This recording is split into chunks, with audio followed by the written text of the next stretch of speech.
Né? Tem leis que dizem que qualquer cidadão pode ter acesso à informação, certo? Então a gente tem esse direito e isso é muito importante, isso está na lei da Mata Atlântica. Tá? Gestão democrática, tem tudo a ver com acesso à informação, né? Celeridade de procedimentos, gratuidade dos serviços administrativos prestados ao pequeno produtor rural. Então vejam já aqui aparecendo a importância daquele conceito, para a gente delimitar bem o que é o pequeno produtor rural. Populações tradicionais, da mesma forma, né? E o respeito ao direito de propriedade, claro que sempre cumprindo aquela função socioambiental. Tá certo? Aí no regime jurídico geral, ele fala, eu não estou trazendo tudo da lei aqui, mas apenas alguns exemplos do que a lei trata nesses capítulos. Então, por exemplo, no regime jurídico geral, ele fala: o corte, a supressão e a exploração da vegetação deve ser feita de maneira diferenciada, conforme se trate de vegetação primária ou secundária, nesta última levando-se em conta o estágio de regeneração. Então, é isso. Quando eu quero definir um uso, eu relaciono diretamente ao estado de conservação da floresta. E o poder público deve fomentar o enriquecimento ecológico da vegetação do bioma Mata Atlântica, bem como o plantio e o reflorestamento com espécies nativas, em especial as iniciativas voluntárias de proprietários rurais. Muito legal que, ultimamente, o setor da silvicultura tem trabalhado com muita pesquisa para plantar espécies nativas também, né? Não só espécies exóticas para o reflorestamento. Muito bem. Aí no regime especial, né, traz algumas regras, por exemplo, vedada a supressão de vegetação primária do bioma Mata Atlântica para fins de loteamento ou edificações nas regiões metropolitanas e urbanas, consideradas como tal em lei específica, aplicando-se a supressão da vegetação secundária em estágio avançado de regeneração as seguintes restrições. Você vai achar as restrições que tem na lei. Certo? Muito bem. Trata aqui também, trouxe isso porque a gente está falando da Mata Atlântica do contexto urbano, né? Parcelamento do solo para fins de loteamento ou qualquer edificação em área de vegetação secundária, em estágio médio de regeneração do bioma, deve obedecer ao disposto do plano diretor do município e demais normas aplicáveis. Deverão ter prévia autorização do órgão estadual competente. Então, assim, importância também de trabalhar a lei da Mata Atlântica junto com o plano diretor, né?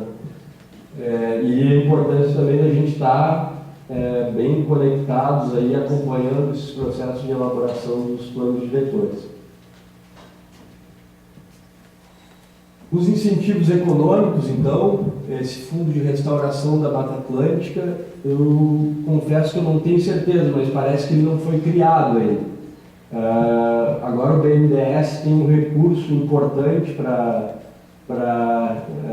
recuperação do bioma, né, para reflorestamento, então tem um projeto aberto aí, mas ao que me parece não é ainda a partir da criação desse fundo aqui. Um outro ponto são os incentivos creditícios, né? Então, o proprietário ou possuidor que tem a vegetação primária ou secundária em estágio avançado e médio de regeneração do bioma receberá prioridade na concessão de crédito agrícola. Isso no caso de proprietário de pequenos produtores rurais e populações tradicionais. Mais uma vez, a importância daqueles conceitos que a lei traz lá no início, né? Muito bem, a lei termina ali. Só trouxe para vocês mais uma estratégia de conservação aqui, que na verdade é uma estratégia internacional que o Brasil adotou. Vocês podem ver, tem vários países do mundo que tem a reserva da biosfera. E a reserva da biosfera, na verdade, na legislação nacional, ela é tratada no Sistema Nacional de Unidade de Conservação, aquela primeira lei que eu trouxe para vocês aqui. Então, ele traz lá que a reserva da biosfera é um modelo adotado internacionalmente de gestão integrada, participativa e sustentável dos recursos naturais, com objetivos básicos de preservação da diversidade biológica, desenvolvimento de atividades de pesquisa, monitoramento, educação, desenvolvimento sustentável e melhoria da qualidade de vida das populações. Então aqui, pode passar, a gente no Brasil tem uma reserva da biosfera para a Mata Atlântica, né, que foi reconhecida pela Unesco, né, em algumas fases, desde 91 até 2008, pode passar. E a gente tem aqui também a reserva da biosfera da Mata Atlântica de Santa Catarina. Né. Eu trouxe isso aqui no final pelo seguinte: alguns anos atrás, alguém pode ter acompanhado aqui um debate sobre a criação de uma reserva da biosfera urbana aqui em Florianópolis e tal, que a cidade seria então uma reserva da biosfera urbana, que ia criar esse conceito, uma organização da Argentina trouxe esse conceito, e aí o governo aqui investiu alguns milhões em pesquisas para o estabelecimento da reserva da biosfera urbana e etc.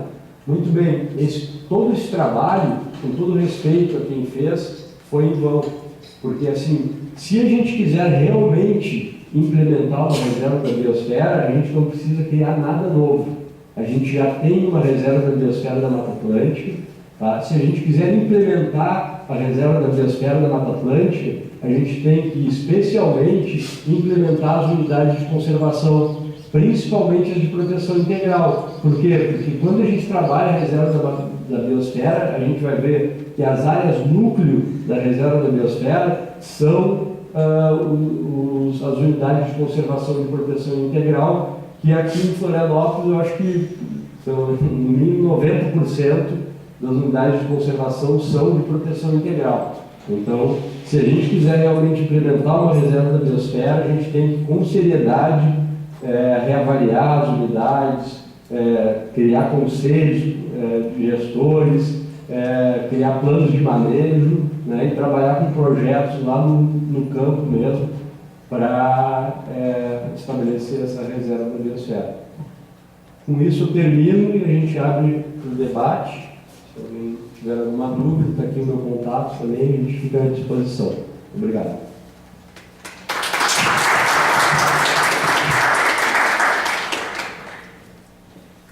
Agradecemos a fala de Mauro. Se alguém tiver alguma pergunta, fique à vontade. Você só se identifica. Precisa do microfone, certo? Eu sou o Rafael da Biologia. Em relação à reserva da biosfera, o IBAMA definiu uma hidrelétrica do Pelotas, retrasado. E uma das restrições lá no parecer foi isso, que estava inserido em zona na área núcleo da reserva da biosfera. E agora a Fátima está pensando outras hidrelétricas da grande região. A hidrelétrica falou essa foi Barra Grande? Que é a montante da Barra Grande. E tem outra, a montante também no Rio Pelotinho, bem pertinho, que está também inserido em área núcleo. Da parte legal, o que está certo. Como? Legalmente falando, o que está certo. Então, na verdade, assim, só com essas informações não dá para avaliar o processo, né, da criação dessa hidrelétrica aí. Mas aí tem que ver, essa área núclea é o quê? É um parque que está lá, ou é uma reserva biológica, alguma coisa, aí tem as regras específicas. Mas eu conheço muito bem o processo da criação da hidrelétrica de Barra Grande, que foi um dos piores processos de hidrelétricas aqui no Brasil, né? Não é pior do que Belo Monte, porque Belo Monte é muitas vezes maior e tem questão com povos indígenas, etc. Mas assim, tem até um livro da Premab que chama Hidrelétrica que não viu a floresta. Esse caso foi um horror, eu advoguei nesse caso para a rede de ONGs da Mata Atlântica, inclusive para a Federação das Entidades aqui, eu com outros colegas, a gente inclusive conseguiu uma liminar para que o lago não fosse efetivado, porque nesse caso, e aí a gente vê como é que se procede aqui no Brasil criação de hidrelétricas, né, o estudo de impacto ambiental não viu uma floresta primária. A gente viu aqui que a vida Mata Atlântica, né, ela protege muito a vegetação primária, né, e tinha vegetação primária lá há mais de 200 anos e o estudo de impacto ambiental não viu a floresta. Disseram que era uma área agricultável, foi uma fraude. Então, assim, gente, para quem não é do direito, aqui tem um cara do direito lá que fala assim, o direito é a ciência do dever ser. Então, tudo aqui que eu falei para vocês é o que deve ser, não que na prática ocorra, né? Para que isso ocorra na prática, a gente precisa exercício da cidadania, a gente precisa acesso à informação, a gente precisa participar dos processos, porque senão as coisas acontecem e a gente não tem informação, como é que a gente vai se defender, né? Então, esse caso específico eu não conheço, mas assim, se tiver uma área núcleo, por exemplo, e for um parque, para você acabar com esse parque, você precisa de uma lei específica, porque quando a gente cria unidade de conservação, a gente cria por ato do poder público. Ato do poder público pode ser do legislativo, do executivo, ou até, como dizem alguns juristas, do poder judiciário, porque a Constituição fala em ato do poder público. Mas para modificar, alterar negativamente ou terminar com essa unidade somente por lei, tá? No caso de Barra Grande, por exemplo, ela largou um parque no Rio Grande do Sul. Isso também não, o parque não, ninguém fez lei para acabar com o parque, entendeu? Então foi um processo assim, um caso dos piores em termos de gestão ambiental no Brasil. Tinha espécie em extinção lá, que foi para o breve também. Então é assim que se trata a gestão ambiental no país. Nós temos leis boas, mas falta gestores com conhecimento, com seriedade, né? Falta uma população mais com maior conhecimento, né? Para que possa exercer a cidadania, possa fiscalizar também. Porque vejam, quando eu falei da Constituição lá, é nosso direito, meio ambiente ecologicamente equilibrado, mas também nós temos um dever. Então nós temos também que participar desses processos para garantir, porque senão pode ser área núcleo, pode ser área de preservação permanente, pode ter espécie em extinção. O Brasil pode ter ratificado vários tratados internacionais, os mais importantes, e passa-se por cima de tudo, né?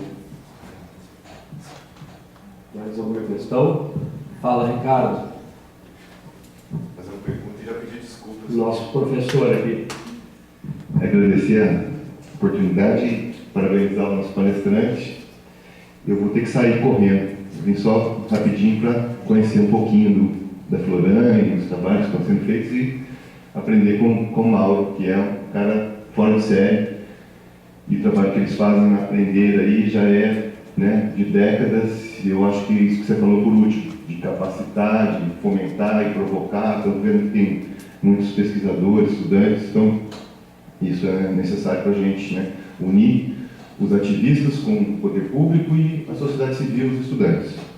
Eu tenho uma angústia, né, são duas angústias. Uma é a questão territorial, né, que é o debate aí envolvendo unidade de conservação, disputa pelo território, se falou por causa desse modelo desenvolvimentista, etc., né? Muitas vezes até os conservacionistas são levados a se aproveitarem dessa lógica desenvolvimentista porque não tem outro jeito. Então, que é aquele dilema do 36 do Snoopy. Então, não podemos vencê-los, juntemos a eles, né? Que venha o desenvolvimento, mas pelo menos pague para a gente criar as nossas, né? E mais sério ainda, conseguir regularizar territorialmente essas unidades de conservação que o Brasil tem aí, não sei quantos por cento, que não foi até hoje indenizado. Muita gente fala que o novo Código Florestal tem retrocesso, mas tem essa possibilidade de, já que você não consegue recuperar a sua área, você vai pagar para né, indenizar ou desapropriar aquelas pessoas que estão dentro de unidade de conservação que não conseguiram ainda ter o seu direito de indenização, né? Então, eu não vejo assim um problema nisso, talvez seja uma coisa boa, minha pergunta, né? Mas é um certo retrocesso que o sujeito deixa de proteger e vai pagar para quem já protege. Como é que a gente sai dessa lógica, ou se a gente tem como sair disso, né? E o outro dilema é, assim, já que estamos falando de Florianópolis, de Florã, né? Eu sou professor de intervenção, mas confesso que eu gosto muito de ouvir o Mauro, porque isso, eu acho que a gente vai com o chão batendo cabeça, né? Apesar de ter uma lei que tenta esclarecer, tá, quem faz o quê, né? É IBAMA, é FAT, é a Florã, né? O que cabe exatamente à Florã? Né? É uma coisa meio residual, até que ponto a Florã pode, de fato, bater o martelo, falar, olha, isso aqui a gente quer, isso aqui a gente não quer, nós queremos uma Florianópolis assim, assim, assado, né? A gente vê muito o IPUF, né? Como é que funciona isso em Florianópolis?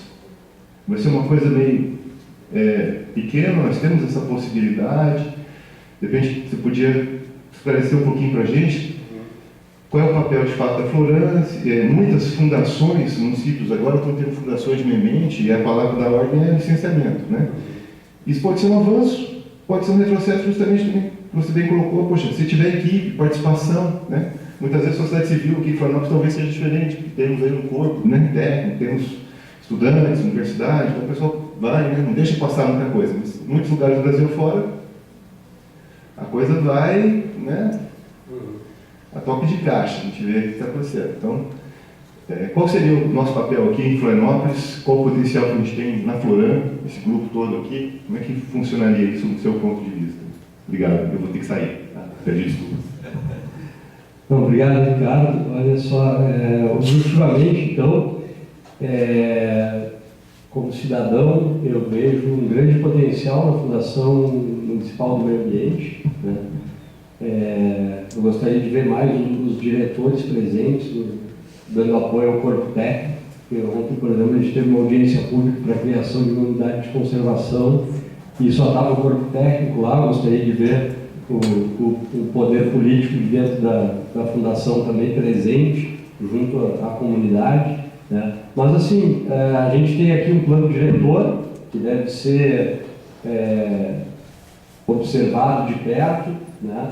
Mas, assim, a Florã gerencia, por exemplo, unidades de conservação no município e os técnicos estão se esforçando para implementar essas unidades de conservação. Claro que ela tem uma competência muito maior do que isso, né? A Silvânia trabalha com a educação ambiental muito bem, mas ela, não sei quantas pessoas são na equipe agora. A equipe está sentada aqui, ó. Está aqui, ó, são 2 pessoas que trabalham com educação ambiental. A gente falou aqui de capacitação, de fomento da cidadania, e